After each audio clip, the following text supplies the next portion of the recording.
remember Aaron saying to me, he's like, "Oh, do you know Danny?" And I was like, "No, I don't." And he's like, "Oh, you should meet this kid. He's amazing on a trials bike." Let's talk about Danny MacAskill. I don't think we can talk the Cut Media and the Stu Thomson story without Danny featuring somewhere, because I think he's been a big part of that. Start off with how you met. Yeah, so I met Danny in 2007, and it was there was a big freeride event held in Newcastle called the Nissan Qashqai. It was like a freeride series, and really randomly, I don't know why it happened, but there was one in Newcastle. It was like quite a big thing for the UK scene. And I went down to that with some friends, and I had a guy staying with me, a guy called Aaron Lutz, who ended up working for Red Bull, and he's still quite involved in sort of trials particularly, but a lot of different athletes and everything. But he was staying with me, and I think we'd been to the event in Newcastle, and we came back up to Edinburgh for the night, and Danny was there as well as like one of the just one of the riders that was going out for a drink, but he ended up being on his trials bike. And I remember Aaron saying to me, he's like, "Oh, do you know Danny?" And I was like, "No, I don't." And he's like, "Oh, you should meet this kid. He's amazing on a trials bike." And Aaron was like a really core like trials rider, and he'd seen a couple of videos of Danny, kind of before he'd done anything, before he did the video in Edinburgh, or before he kind of gone like viral. And yeah, we just ended up hanging out that night, getting to know each other, and then just sort of after that we just kind of became mates. We rode together quite a lot. We did a really cool trip to Morzine actually, which was like, I think it would go down legendary status with myself and Danny and Cathro, and Rudy Cunningham was there, and I think we ended up having like a summer trip to Morzine, which was just carnage, but in all the good ways. And we just became good friends really, and we just rode together a load. He was based in Edinburgh, I was in Stirling, and we just used to hang out loads. So and then as I was starting to film as well, we'd made a few videos together, and it just sort of kind of went from there. Yeah, and it was on that Morzine holiday, I think, that you first filmed with Danny. Is that right? You made like a little edit out in the town. Yeah, I don't know if it was on my first film, but it definitely was one of the earliest ones. It was before, his 2009 video went out, and we filmed in and around the town in Morzine, and I just remember him sort of faking nose manualing everywhere, and with kind of we just started making some clips together, and I put them on. We did 1 year, we did like a DVD at the end of the year of kind of all the best MTV cut kind of stuff, and we put a little segment on there for Danny, which is terrible, but it was a good time as well. It's quite, I don't know what I still don't know if I can look back on that stuff with any like pride in the filmmaking and the quality of it, but you're definitely learning a craft anyway. So well, that's it. Yeah, you've got to start somewhere, right? And then obviously Danny had this like viral success with that inspired bikes edit around Edinburgh, which blew him up kind of thing. And then like latterly, I guess, talk to me about the Industrial Revolutions project, because I think that was like a significant part of yours and Danny's working relationship, but also for Cut Media kind of stepping up and working at that level, because I think it was a Channel 4 project, right? Yeah, it was a Channel 4. It ended up going. It was on a Channel 4 documentary, and it was amazing. It was an amazing period for me, but it was a really good, just the whole learning of that, learning period then of what I was doing. But yeah, we filmed a few times. We'd obviously filmed quite a few times, but then he made the video in Edinburgh with Dave Sowerby, who's at the time Dave was kind of known as just being this like amazing like BMX rider in Edinburgh who he built some of the local trails. He was like, I don't know what size he is, he's like 6'3", and he was like the BMXer the mountain bikers were all scared of, and he turned up to the trails. But yeah, Danny and Dave made that video, and it obviously just blew up. It was incredible, and just seeing that kind of overnight kind of success for Danny was wild. And as I say, we'd sort of filmed together quite a few times beforehand, but then this Channel 4 thing came in, and Danny was like, I think you'd be good for this project, and I'd like to do it with you. And essentially it was a project. It was a documentary about kind of extreme sports filmmaking and how it was really changing the overall kind of filmmaking landscape of that, like, self-shooting, easy kind of digital content, making short films, uploading them to YouTube. And the director was a guy called Mike Christie, who'd done a lot of documentary making, but he was particularly well known because he's sort of known as like the godfather of free running in the UK. Okay. Because he's the guy who made there was a famous documentary called Jump London, and so Mike came up and his idea was make this documentary, follow 4 different filmmakers and athletes to make different films, and then they all get shown at the end. So it was amazing. It was slightly intimidating as well, because there's 3 other filmmakers and athletes you're kind of putting yourself against, although it wasn't a competition, but it kind of felt like it. And and we found this location down in Ayrshire in Scotland. It's like old kind of train yard.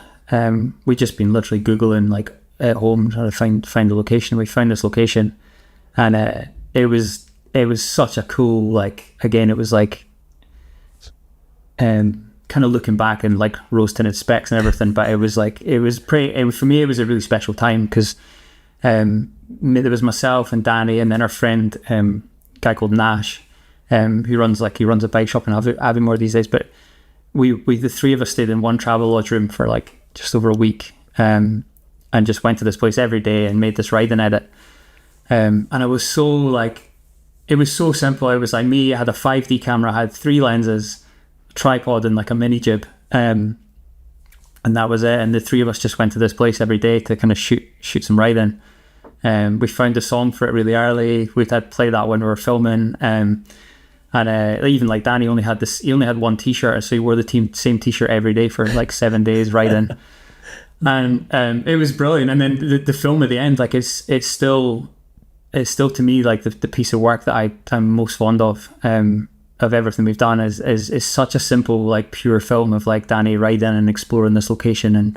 And even like I say, the process was so simple as well that we made that. And then that was kind of I guess that was the first, it felt like a big project. It was like it premiered on Channel 4, it went online, it did really well, and that kind of felt like the first of like a step of some of these really big projects that we got into after that. Yeah, I was going to say, kind of, it feels like the next big thing that comes along, which again was like a shift of momentum and a level up, I guess, was Imaginate with Red Bull and Danny. And that, I think, was huge in that it took something that looked very much like a bike thing and put it in an environment that was much more, I guess, attractive to non-riders. Like, it was visually very different to anything we've seen before. And there's a fairly strong link, I think, between that and the Industrial Revolutions piece that kind of fall together to make this happen, yeah? Yeah, there is definitely. I mean, we got on super well making it. You know, the relationship between me and Danny was really, really good. I mean, the fact that I was a rider played a huge part in it. I think he trusted my judgment on riding, even though like I've got a bit of a background in trials, but I can never do anything near like he does. But I think we're both. It was immediately, we got on very well. We rode together a lot, but we're also very comfortable then of like kind of calling each other out on making things as good as they could be. And I think I've got so much like to be like gratitude for Danny, because he ended up in the situation where we made Industrial Revolutions, and then Red Bull came along and went to Danny like, we want to do a big global project, like kind of almost like blank canvas. Where do we go with this? Like, make something huge.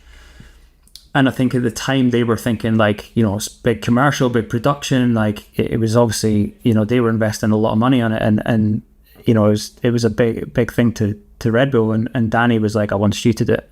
He's like, and he was, from the outset, he was like, I've got this project, I want you to do it. It's going to be massive, and let's work together on it.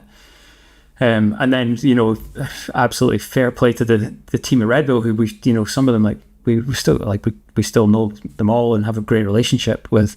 But they, like, when I look back, and again at the time, I'm like, I can do it. You've kind of got that like brazen, like, confidence of youth. Like, I'm going to do this massive project, and yeah, I'm doing it. And then I look back and I'm like, my goodness, they like trusted me to like bring that thing to life, But yeah, this project Imaginate came along. It was very much a kind of vision of Danny's, that one, because it was from the start. It was like he bounced around different ideas, and then he came up with this thing of like, initially started as like, he was talking about being a kid and like pretending he had a bike on the kitchen table and like hopping between like the cups or glasses and all this thing, and like pretending he's like a trials bike. And then it kind of evolved to be this like bedroom floor, and we thought like, okay, let's make this set with like giant props and toys that Danny essentially rides. And then Mike Christie, who'd been the director of that Channel 4 documentary, ended up being the kind of producer, and it went through his production company, ran Imaginate. So he kind of was overseeing it with like definitely like a lot more experience in that scale of project than I had. So yeah, and it kind of all went from there, and we brought it actually ended up mostly like a bunch of kind of friends that we all knew in a really cold, freezing cold, dark warehouse in Glasgow for 2 months to shoot the thing, and you know, went through a whole build period before that, and it was just this massive undertaking that was pretty stressful, but it was like, what an absolute learning experience it was to go through that as, you know, as a director and filming it, you know. Yeah. How long would a project like that take then, from like the original ideas and Danny having conversations with Red Bull through to like actually getting it organized, doing the filming, and then putting together the edit and getting it released? Are we talking like months, years, days? How does it work? I mean, that one was, I mean, they're all, most of the big ones tend to be months, and that one was, I don't think it was quite years, but it was not that far away for the whole process. I think I remember Danny's like little saying at that time was, deadlines are the enemy of creativity, which was didn't always help, to be fair, but yeah, no, that one particularly was it was a big undertaking. It was a big production, you know. It was a big commitment for Red Bull as well, you know, like from a brand and investment point of view. Like they, you know, the whole, like, first of all, coming up with the lines, what Danny wanted to do, what kind of riding he wanted to do, how does that fit into like a conceptual world of these props and these toys and this kind of miniature world we wanted to build. So that goes through the whole pre-production cycle of like constantly kind of evolving and making it better, and then matching up with what's feasible from like a budget point of view, and you know, how we can, it just goes around in a circle to kind of realize it. Yeah, that, I think that was, I mean, it must have been a good like 3-4 months, even just development before they start the build. And then we finally find the kind of warehouse. Initially they were talking about in London, and then we kind of persuaded them to do in Glasgow because it was kind of easier for everyone to get there and like have such a long project. And then it's, yeah, the build phase of like, they built this giant like skirting board and wall and all the props, and yeah, it was wild, really. But yeah, it took a long time. And then I think, you know, we did 2 months of filming on that. Which was amazing, but Danny was definitely, I think he got ill in the middle of it, and in the end, it's kind of funny because I remember like sort of pitching the concept and like working with Danny and Red Bull, and it was like, imagine if we get to make a film inside and you don't need to worry about the weather, and it sounded like the dream. And then you build it and you suddenly realize you've got these enormous heavy props to move around and massive lighting rigs, and you had to set up every kind of shot, and then like Danny would ride it and then the line wouldn't work, so you'd have to like reshuffle it and do it again. And it ended up being pretty, yeah, it was like, it was stressful. It was amazing and stressful in kind of equal measures, really. We had a good crew of people on it and a good team. And a team, again, it was one of those teams that went on to do a lot of different things afterwards as well. You know, like it definitely gave a lot of people a step up, that project.